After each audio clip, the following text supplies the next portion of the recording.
100 కుక్కలు ఒకసారి మొరిగినా ఒక్క సింహగర్జనకు సమానం కాదు. ఎంతమంది గట్టిగా అరిచినా ప్రచారం చేసినా ఎప్పుడూ నిజం కాదు.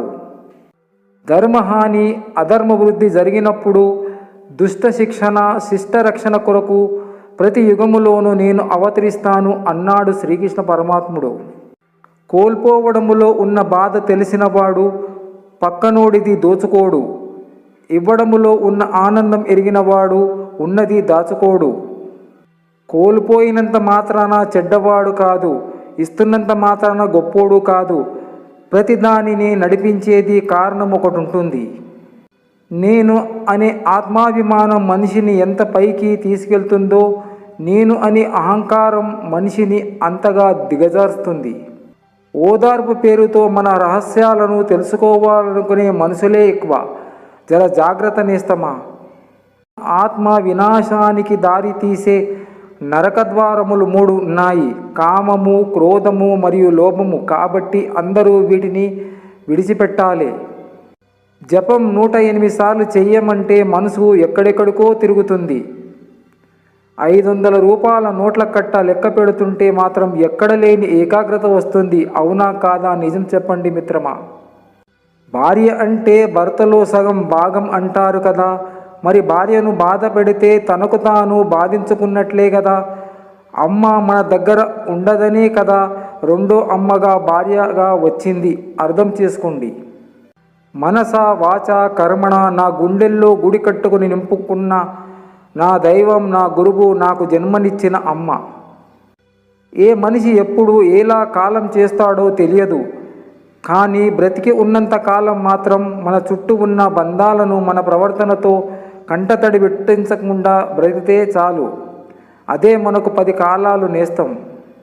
మర్యాదగా వినాలి, వివేకముతో సమాధానం ఇవ్వాలి, ప్రశాంతంగా ఆలోచించాలి, నిష్పక్షిగా నిర్ణయం తీసుకోవాలి. మన చుట్టూ ఉన్న జనాలు మన ముందే వాడిని తిడతారు. వాడు రాగానే వాడితో నవ్వుతూ మాట్లాడుతారు.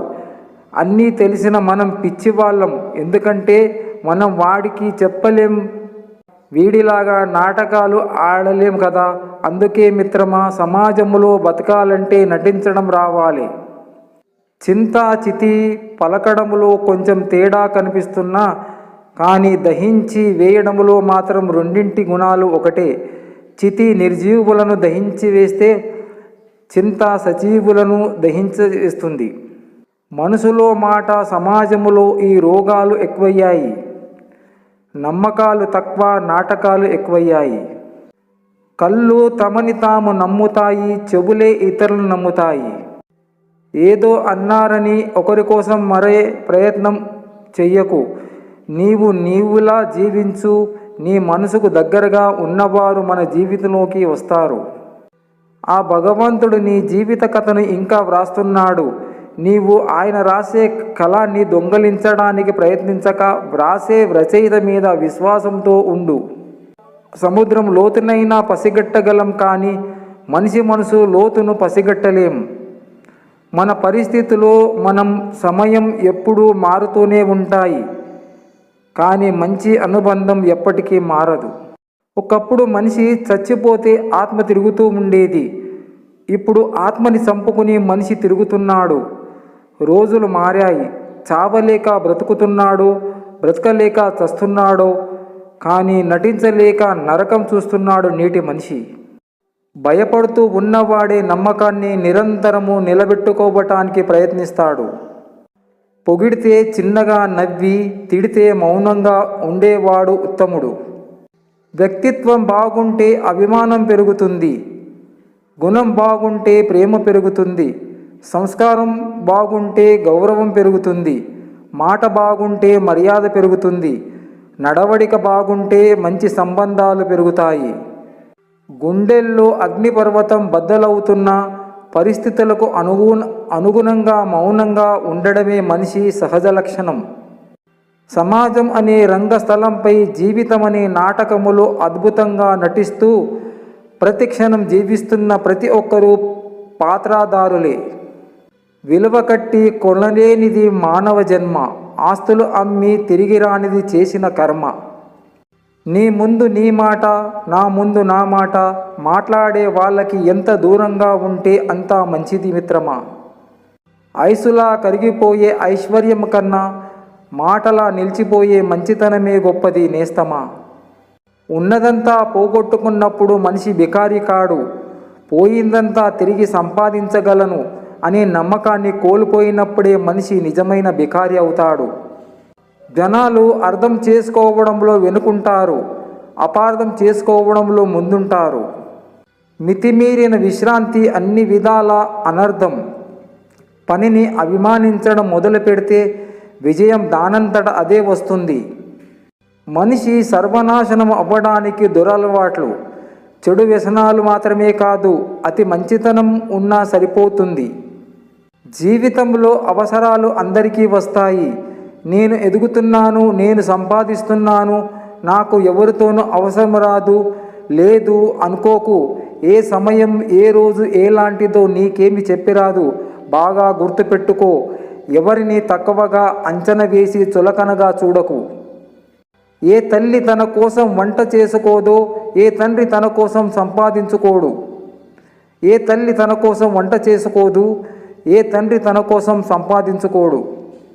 బాగున్నాను అని చెప్పినంత తేలికగా బాధలో ఉన్నాను అని అందరూ చెప్పలేరు. కొన్ని మనమే అర్థం చేసుకోవాలి.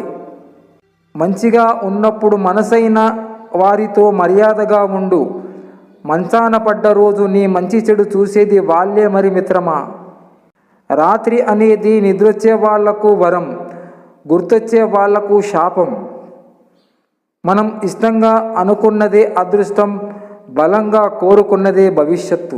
ఆశ శ్వాస లాంటిది, అది అలాగే అంతం వరకు నీతోనే ఉంటుంది. పొగిడి నిన్ను పాడు చేసేవారి కన్నా నీ మంచి కోరే నిన్ను దండించేవారే మిన్న. నీకంటూ ఒక రోజు వస్తే నాకంటూ ఒక రోజు వస్తుంది. నీలా నేను అహంకారం చూపించను. డబ్బుకు నువ్వు బానిసవు, నేను కాదు.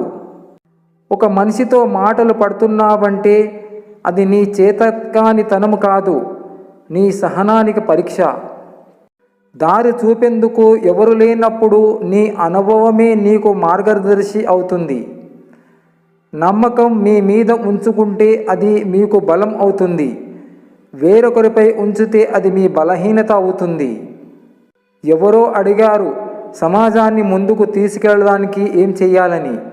ఒక తెలివైన వాడు ఇలా సమాధానమిచ్చాడు, కాళ్ళని కాకుండా చేతులను పట్టుకు లాగండి అని. ఎంతటి కష్టంలో ఉన్నా సరే నీ కన్నీరు బయటకు రానివ్వకు. ఆ కన్నీరు చూసి నవ్వుకుంటారే తప్ప ఏ ఒక్కరూ కరిగిపోయి నీకు తోడవ్వరు, నీకు సహాయం చెయ్యరు. హుందాతనం అనేది నిజాయితీగా ఉంటే వచ్చేది, నీతులు చెప్తే వచ్చేది కాదు.